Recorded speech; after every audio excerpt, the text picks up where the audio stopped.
மகளுக்கு திகார் சிறை என்று சொன்னதும் பதறிப்போய் டெல்லிக்கு பறந்து சோனியா காந்தியை சந்தித்தவர்கள்தான் கருணாநிதி என்று முதலமைச்சர் ஸ்டாலின் அதிமுக பொதுச் செயலாளர் எடப்பாடி பழனிசாமி பதிலடி கொடுத்து உள்ளார். அதிமுக கூட்டணியில் டெல்லியில்தான் எல்லா முடிவுகளும் எடுக்கப்படுவதாக முதலமைச்சர் ஸ்டாலின் விமர்சித்தார்.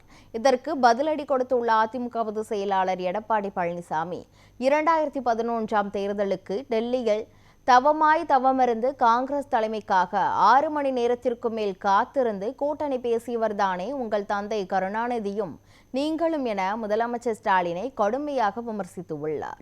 விடியல் என்ற வார்த்தையை நம்பி வாக்களித்த மக்களை ஏமாற்றி மண்குதிரை ஆட்சியை கொடுத்துவிட்டு மக்களை நட்டாற்றில் தத்தளிக்க விட்டது போதாது என்றும் மீண்டே அதே குதிரையை 2.0 என கூறி கூவி விற்க